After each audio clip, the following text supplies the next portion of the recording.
땅에 오심을 우리가 기억하면서 축제하는 그날이 성탄이죠. 그 성탄절을 이제 시작하는 절기를 대강절이라고 합니다. 그 대강절의 첫 주일 오늘 우리가 맞이해서 예배의 자리에 여기 모여 있습니다. 12월 달은 여러분 마음껏 인사 나누시면 좋겠어요. 자, 한번 우리 옆에 분에게 인사 한번 하겠습니다. 두 손을 흔드시면서 하셔야 돼요. 메리 크리스마스. 네, 메리 크리스마스는 성탄절 당일 하루만 하는 게 아니라 12월 내내 예수님을 우리가 찬양하고 경배하고 예수님의 오심을 이렇게 기뻐하고 또 많은 이들에게 전하는 그런 인사들 많이 하시기 바랍니다. 네. 우리가 여호수아 말씀을 살펴보고 있지요. 대략 한 200만 명 가량의 이스라엘 백성들이 하나님이 약속하셨던 그 가나안 땅 드디어 정복하고 또 분배를 받은 이야기들을 여러분에게 전해드린 바 있습니다. 요단강을 건너 가나안에 들어온 지 무려 7년이라는 시간이 지났습니다. 7년 동안 가나안의 모든 땅들을 각 지파별로 분배받게 된 거죠. 그리고 가나안 전쟁은 승리로 종식되었습니다. 이제 이스라엘의 12지파 가운데 요단강 동편의 땅을 분배받은 3개의 지파 해볼까요? 시작. 루벤, 갓, 므낫세 반. 수준이 굉장히 높아지신 거예요, 여러분. 루벤 지파, 갓 지파, 므낫세 반 지파 이 3개 지파의 군사들은 본인들의 땅으로 이제 갈 수 있게 됐어요. 그동안은 우리가 12개 지파가 함께 공동으로 가나안 땅을 정복해 가야 된다. 너희들이 이미 땅 분배받았으니까 우린 끝났어. 이게 아니야. 우리는 한 민족이고 한 동족이고 하나의 부름받은 하나님의 백성들로서 함께 이 일을 감당해야 된다 해서 함께 했거든요. 가족들을 뒤로하고 지난 7년 동안 이스라엘 모든 민족들과 함께 가나안 전쟁을 치르고 이제 그 모든 역할을 다 마치고 드디어 가족들에게 돌아갈 수 있게 되었습니다.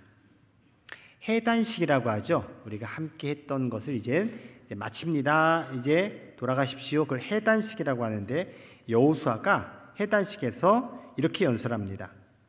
그때에 여호수아가 루벤 사람과 갓 사람과 므낫세 반 지파를 불러서 그들에게 이르되 여호와의 종 모세가 너희에게 명령한 것을 너희가 다 지키며 또 내가 너희에게 명령한 모든 일에 너희가 내 말을 순종하여 오늘까지 날이 오래도록 너희가 너희 형제를 떠나지 아니하고 오직 너희 하나님 여호와께서 명령하신 그 책임을 지키도다. 루벤, 갓, 므낫세 지파 사람들에게 여호수아는 너희들 하나님 말씀에 그동안 잘 순종했다. 오랜 시간 책임을 잘 감당했다. 라고 하면서 칭찬하고 있는 거예요. 그동안 심적으로 힘들고 외로웠을 텐데 동족들과 함께 이스라엘의 대업을 이루는데 기여한 것을 치하하였어요. 그렇습니다. 우리 하나님은 우리가 함께 하나님의 역사를 이루는 데 참여하여 책임을 감당하는 것을 칭찬하십니다. 누구에게? 우리에게. 누구에게? 나에게. 누구에게? 모두에게. 우리 하나님은 칭찬하시는 하나님이세요. 우리 교회가 한 해 동안 하나님의 일을 할 수 있었던 것도 여러분이 책임을 감당해 주셨기 때문입니다. 우리 함께 건너가자라는 표대로 우리가 함께 이루어가는 부곡교회 역사에 동참하신 여러분을 담임 목사로서 칭찬합니다. 참 잘했어요. 하나님의 지시에 순종함으로 책임을 지킨 여러분을 축복합니다. 그리고 우리가 서로에게 칭찬하고 축복했으면 좋겠어요. 우리 한국 사람이 다 좋은데 인색한 게 있어요. 김치 인심도 좋고 굉장히 콩 하나도 나눠 먹는다는 인식들이 있어 참 좋은데 그건 왜 이렇게 인색한지 몰라요. 뭐가 인색한 것 같아요? 다 아시네. 네. 칭찬해 주시고 축복해 주시면 좋겠어요.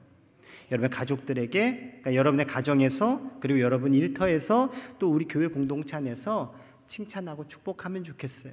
일부 예배 때 제가 칭찬하고 축복하라는 이 말씀을 드렸거든요.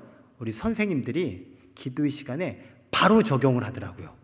서로 칭찬하는 그 분위기가 따끈따끈하게 바로 적용한 거 보면서 역시 우리 부곡교회 교회학교 선생님들 참 잘한다, 그런 마음이 들었거든요. 이제 오늘 예배 마치시고 여러분 이제 함께하는 그곳에서 많이 칭찬해 주시고 많이 축복해 주시기를 바랍니다. 자, 어떻게 칭찬하면 좋을지, 어떻게 하면 좋을지를 샘플로 연습을 좀 해볼게요. 자, 옆에 분에게 얘기해 주세요. 하나님 말씀에 순종하는 당신이 아름답습니다.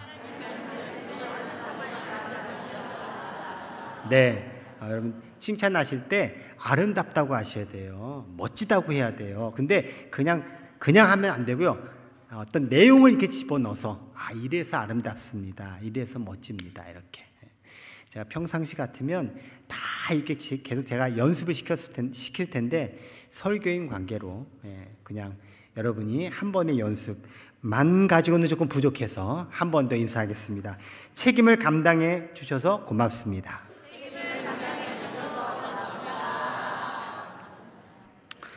그렇게 여호수아는 르우벤 갓 므낫세 반 지파 군사들을 칭찬하고서 이어서 당부의 지시를 합니다.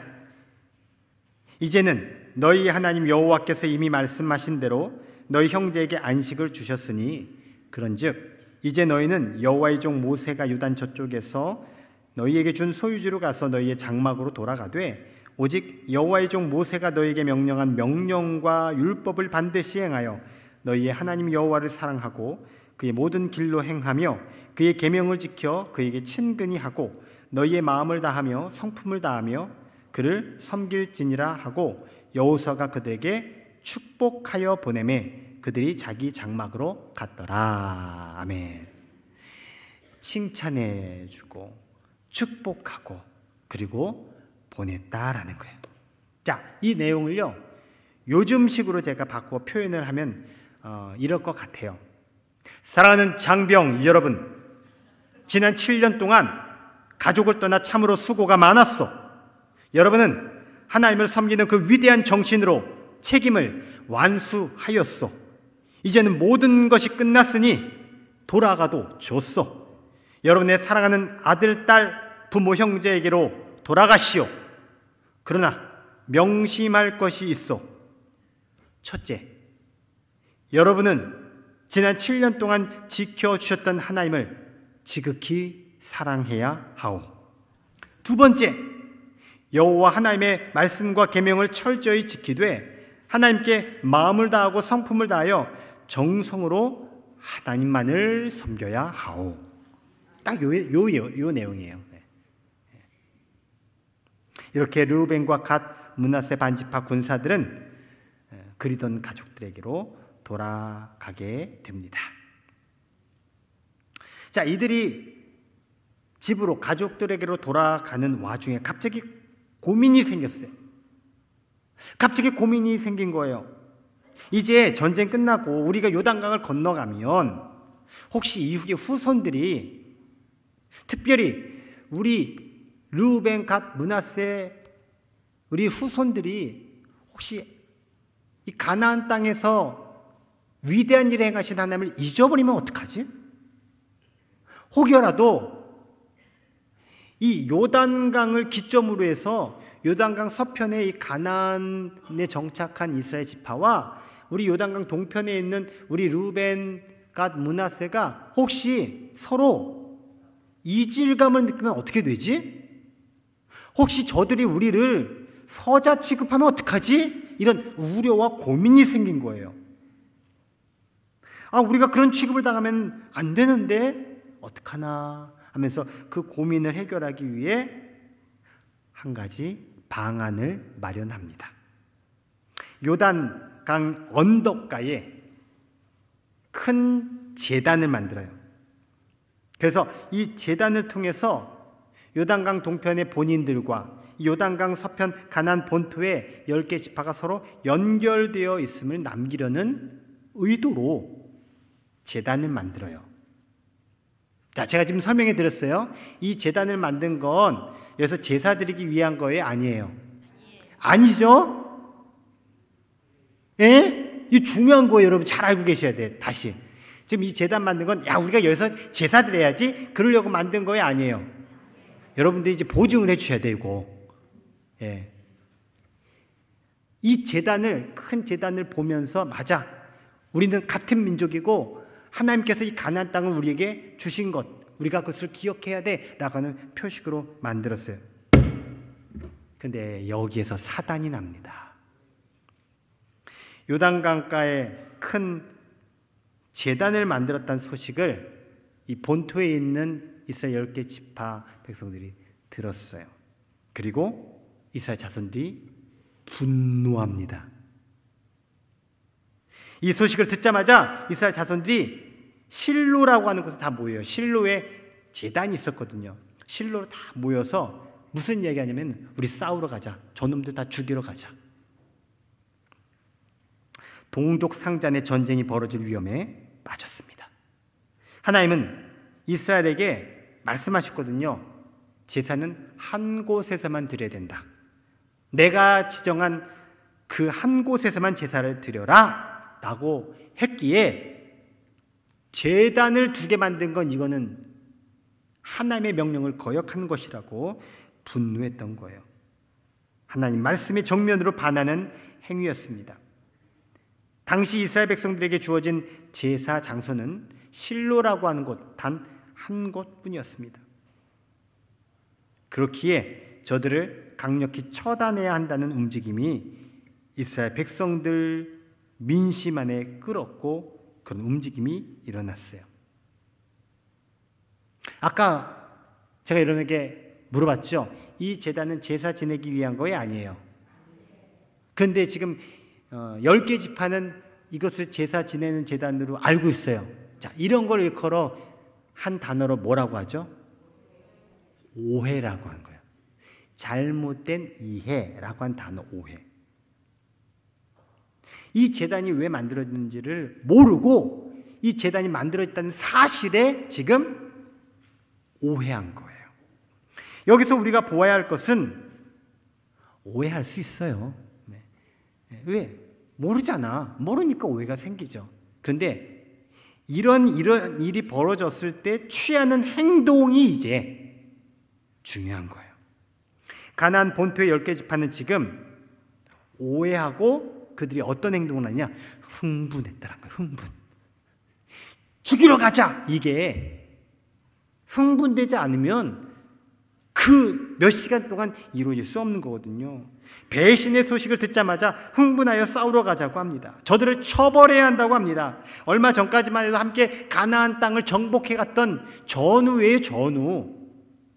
함께 죽음의 문턱을 넘나들었던 그런 전우에 쌓인 형제들이라는 거예요. 함께 그 거룩한 이스라엘의 대업을 이루었던 동역자들이 이제는 총뿌리, 그땐 총뿌리가 아니죠. 칼뿌리를 대고 죽이자라고 하는 상황이 벌어졌다는 거예요. 사람은 감정을 가진 존재이기 때문에 흥분할 수 있습니다. 이 흥분이 감정적인 흥분이 되면 이거는 문제가 발생할 수 있어요. 우리는 살면서 이런 경험을 종종 하게 됩니다. 흥분된 감정으로 일을 그르치는 경우가 있어요. 확 흥분해가지고 막 언어의 폭력적인 언어를 사용하기도 하고 확 흥분해가지고 나도 모르게 물리적인 폭행을 할 수도 있는 거예요. 묻지마 범죄가 뭡니까? 사실은 동요된 감정과 흥분으로 인해서 벌어지는 일들, 이런 것들이 바로 흥분된 감정으로 야기된 결과가 된다는 거예요. 지금 이스라엘 10개 지파는 흥분된 감정으로, 격앙된 감정으로 대응하려고 하고 있습니다. 우리 성경 말씀 한 구절을 볼게요. 잠언 18장 13절인데요. 읽어보겠습니다. 시작. 한 번 더요. 시작.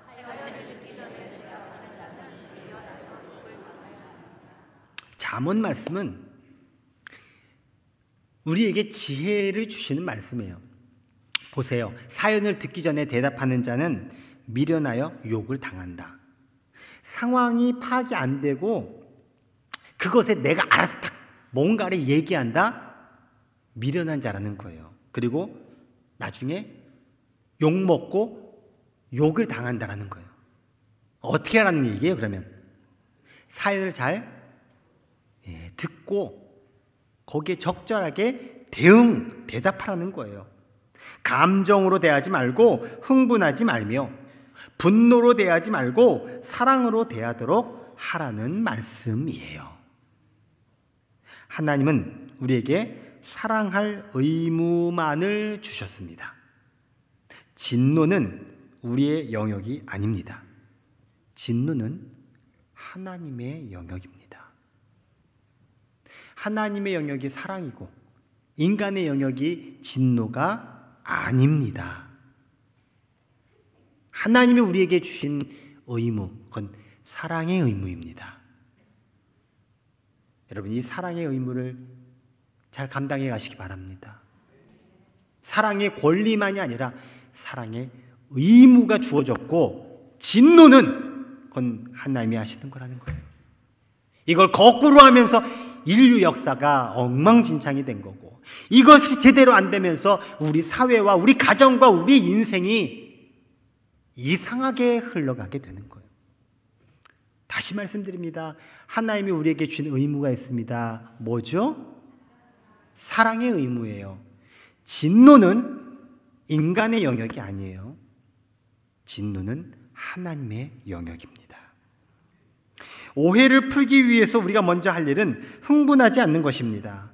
흥분해서 이를 그르치지 말고 이성적으로, 합리적으로, 객관적으로 상황을 잘 파악해야 합니다. 오해를 풀기 위한 첫 번째 방법, 흥분하지 않아야 합니다. 우리 고백합시다. 흥분하지 않겠습니다.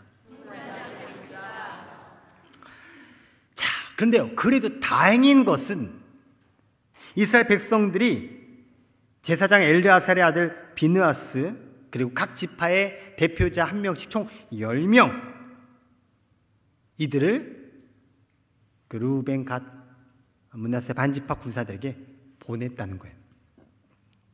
우리 그냥 싹 가서 그냥 싹 밀어버리자 이렇게 안 하고 그래도 대표를 보내서 이 자초지정을 확인하게 됐다라는 거예요.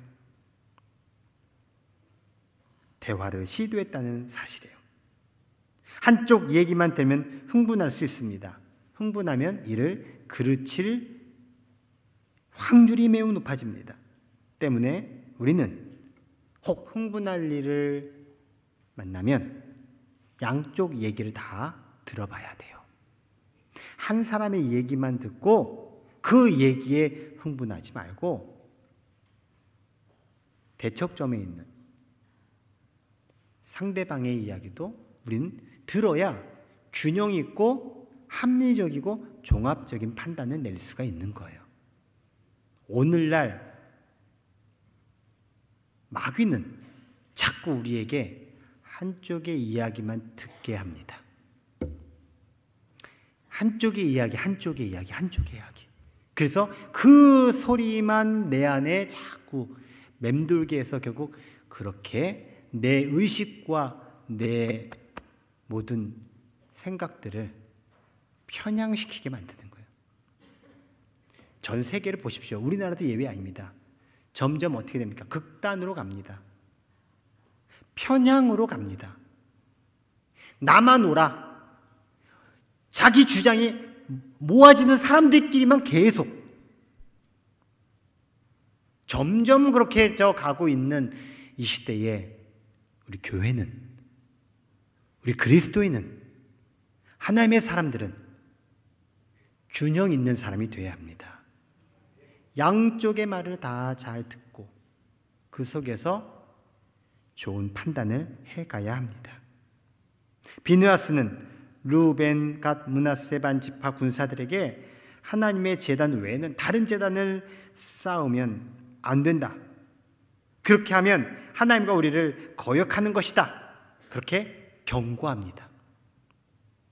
그리고 나서 또 이어 말하는 게 앞으로 혹시 하나님을 믿으며 살아갈 자신이 없다면 여기 요단강 서편 우리 가나안 본토 지역의 땅들을 너희들에게 줄 테니 우리에게로 와서 함께 살자.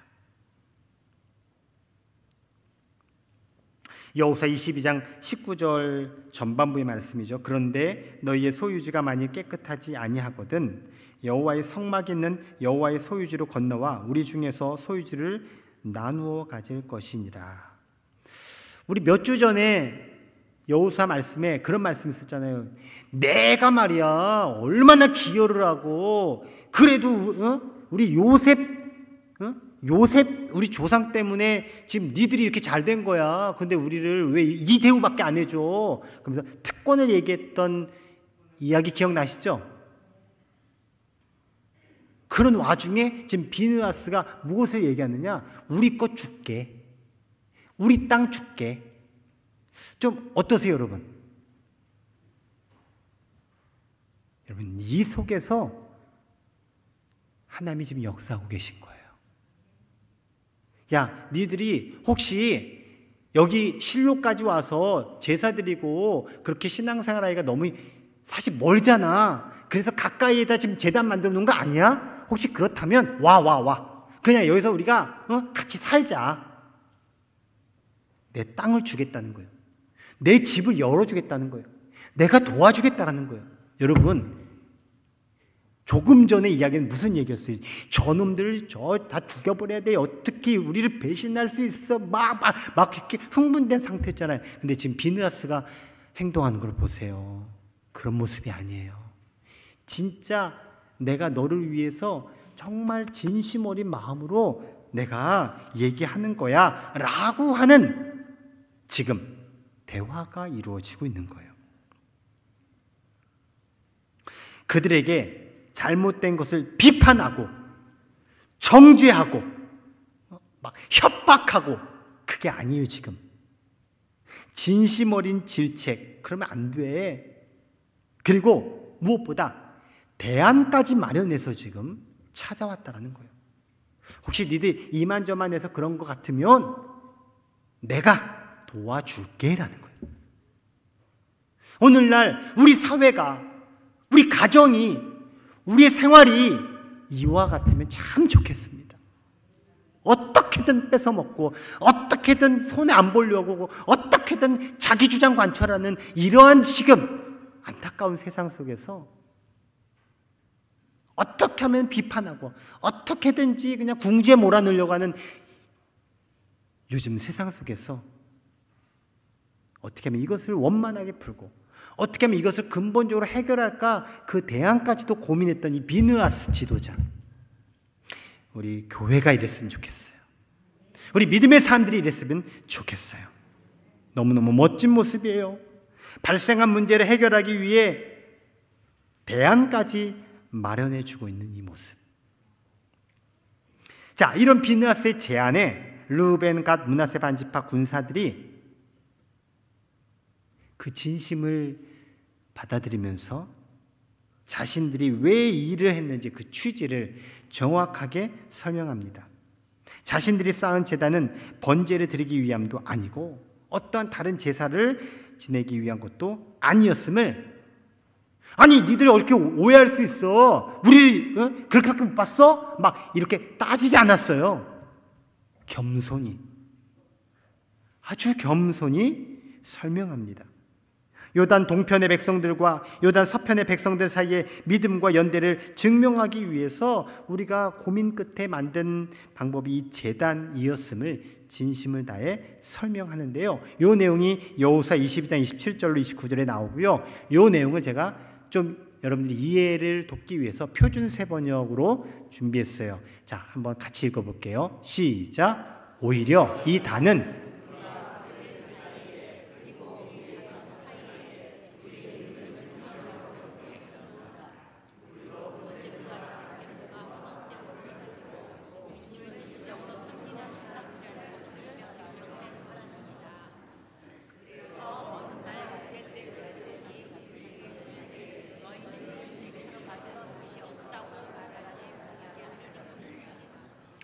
우리가 말한 대로 훗날 그대들의 자손이 우리에게나 우리 자손에게 그같이 말한다면 보아라, 이것은 우리 조상이 만든 주의 제단의 모형일 뿐이다. 이것은 우리가 여기에서 번제물을 드리거나 다른 제물을 드리려고 만든 것이 아니다.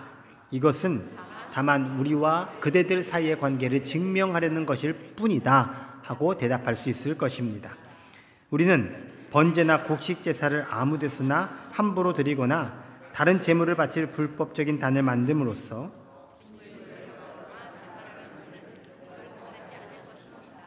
우리는 주 우리 하나님의 성막 앞에 있는 그 합법적인 단 외에는 어떤 제단도 쌓지 않을 것입니다. 이해가 되시죠? 여러분, 오해를 풀기 위해서 우리가 할 일은 상대방 의견에 귀를 기울이는 일입니다. 비느하스와 이스라엘의 10개 지파 대표들이 르우벤과 갓, 므낫세 반지파 군사들의 의견에 마음을 열어 진심으로 대화했기 때문에 이 오해는 이제 풀리게 됩니다. 그리고 르우벤, 갓, 므낫세 반지파 군사들이 진심이 담긴 겸손한 자세로 우리 때문에 이런 일이 불거졌구나 라고 여기고 자신의 마음을 솔직하게 전달하였기에 오해가 풀린 겁니다. 이렇게 양자 간의 대화를 통해서 오해를 풀어가는 모습, 바로 우리가 오늘 성경 말씀을 통해서 확인하는 하나님의 처방법입니다. 오해를 풀기 위한 방법 두 번째는 바로 진심과 겸손으로 대화하는 것입니다. 우리 고백합시다. 진심과 겸손으로 대화하겠습니다. 결국 이렇게 해서 비느하스와 이스라엘 10개 지파는 자신들이 가졌던 오해가 풀리게 되었어요. 오해가 풀린 이 상황에 대해 성경에서 이렇게 표현합니다. 너희가 이제 이스라엘 자손을 여호와의 손에서 건져내었느니라 하고, 이제 이 오해가 풀려서 우리 모두 다 살게 됐다라는 거예요. 이스라엘 모든 사람들이 죄를 범하지 않게 되었음을 기뻐하고 있습니다. 오해함으로 인해 범죄하게 하지 않게 됨을 기뻐하고 있습니다. 왜요? 오해가 있으면 결국 뭐가 돼요? 죄짓게 된다는 거예요. 오해로 인해서 범죄하면 결국 그 범죄의 결과는 하나님으로부터 벌을 받게 되는데, 그렇지 않게 됨을 지금 너무너무 기뻐하고 좋아하고 있는 거예요. 이 사실을 백성들에게 보고하자 모든 백성들도 동일하게 다 기뻐하고 있습니다. 오해가 풀리자 모든 사람들이 모두 다 기뻐하였습니다.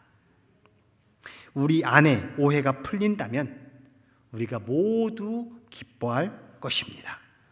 여러분에게 있는 오해들이 모두 다 풀리기를 주의 이름으로 축원합니다. 저는 오늘 본문의 이야기를 설교로 준비하면서 예수님이 생각났습니다. 예수님은 우리들보다 더 많은 오해를 받으신 분입니다. 예수님은 죄가 없으신 분입니다. 그런데 예수님을 오해하고 정죄한 사람들이 예수님에게 죄를 뒤집어 씌웠습니다. 예수님을 색안경 끼고 보았고 자신에게 유불리를 따져서 예수님을 폄하하고 증오하였습니다. 심지어 작당 모의까지 하면서 예수님을 제거할 생각을 했습니다. 결국 예수님은 중죄인이 받아야 할 십자가 사형을 언도받고 모진 고문과 조롱의 치욕을 받으셨습니다. 분명 예수님은 당신이 가지고 있는 능력을 발휘해서 하늘의 진노를 불러서 그들에게 보복할 수도 있었고 대항할 수도 있었습니다. 하지만 예수님은 그렇게 하지 않으셨어요.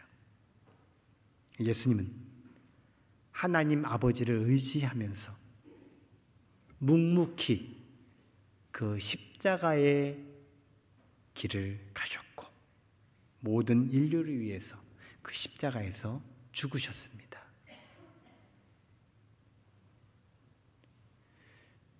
제가 목회하다 보니까 오해를 받을 일이 참 많이 생기는 것 같아요. 내 의도와 전혀 상관없는 오해들이 벌어질 때도 있어요. 그래서 누군가는 그런 말을 해요. 열심히 일해도 욕먹고 안 해도 욕먹는 게 목회다. 그럼 어떻게 해야 될까요? 열심히 일해야 될까요? 하지 말아야 될까요? 대답 좀 해주세요.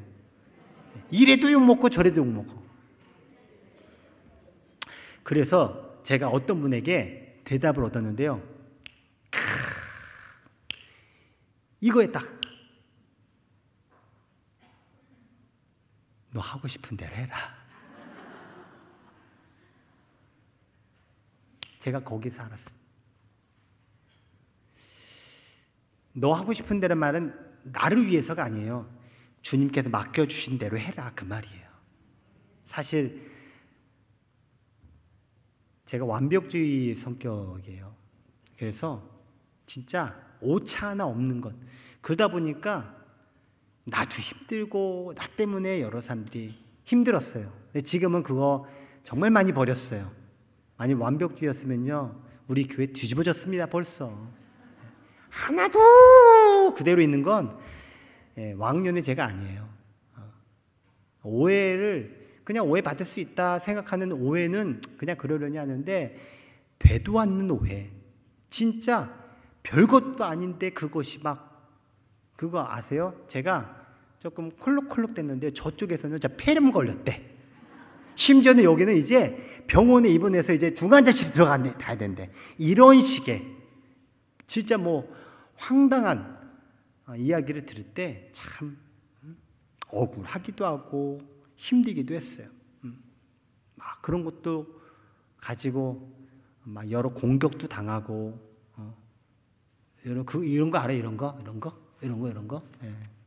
제가 다 얘기할 수가 없어요. 그런 와중에 A씨예요. 알파벳 A씨.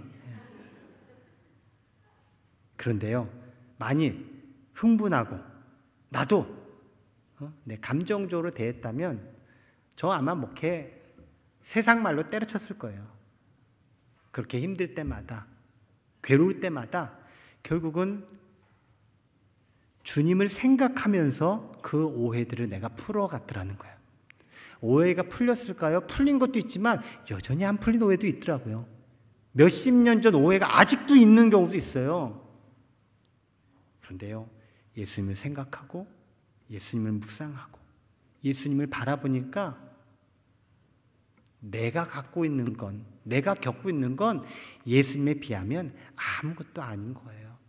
그래도 나는 힘들고 아프죠. 그래서 예수님께 엎드려 기도하면서 그 오해의 과정들을 지나왔음을 저는 경험하며 우리 삶 속에 있는 이런 괴로움들 속에 말씀드리고 싶은 건 여러분, 그럴 때일수록 예수님을 생각하시기 바랍니다.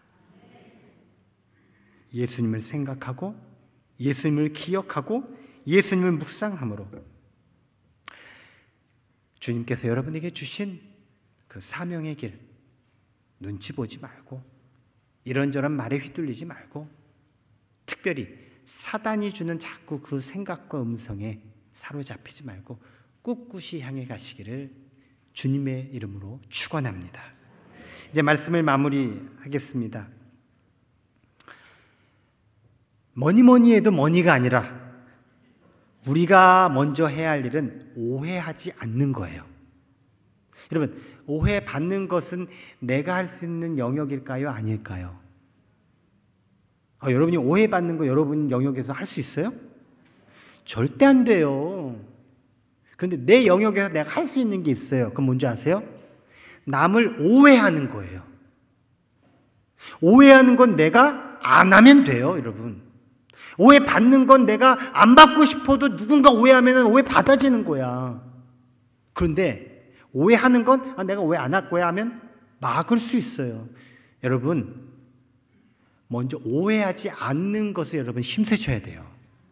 나 오해 안 해야지. 누군가 자꾸 나 오해를 시키려고 해도 나 오해 안 할 거야 라고 하는 의식이 중요해요. 그럼에도 불구하고 나도 모르게 오해할 수 있잖아요. 그럴 때 일단 흥분하지 마세요. 사실관계를 잘 확인하세요. 그 기본이 양쪽의 이야기를 듣는 거예요. 누가 내 욕을 했다, 이런 이해하지 말고, 그래? 그러면 그 욕한 당사자의 이야기를 듣든지 뭔가 상황 파악을 해서 왜 또 이런 얘기가 있는지를 해결한다면 여러분 오해되지 않을 거예요. 그리고요, 진심을 담아 겸손함으로 대화하시기 바랍니다. 나의 진심이 상대방의 마음을 엽니다. 여러분의 진심이 누군가의 마음을 열 것입니다. 그리고 무엇보다 중요한 방법, 그것은 예수님을 생각하는 것입니다. 우리는 뜻하지 않은 오해 속에서 살아가게 됩니다. 내가 오해받을 수도 있고 반대로 내가 오해할 수도 있습니다. 내가 피해자가 될 수도 있고 가해자도 될 수 있습니다. 오해 때문에 상처받을 수 있고 또 다른 사람에게 상처를 줄 수도 있습니다. 가정에서, 일터에서, 또 교회에서 어디서든 우린 오해받을 수 있습니다. 그 오해가 너무나 억울할 수도 있습니다. 도무지 나의 힘으로 해결할 수 없는 아픔이 올 수도 있습니다. 그때 예수님을 생각하십시오. 그때 예수님이 나를 위해 행하신 일을 생각하시기 바랍니다. 예수님을 묵상하십시오. 나는 용서할 수 없고 설득할 수는 없지만 주님께서 내 안에 거하심으로 내가 주님의 길을 걸어갈 수 있음을 믿으시기 바랍니다. 여러분은 살아오면서 어떤 오해, 어떤 비난을 받으셨나요? 혹시 지금 오해를 받아서 힘들고 계신가요?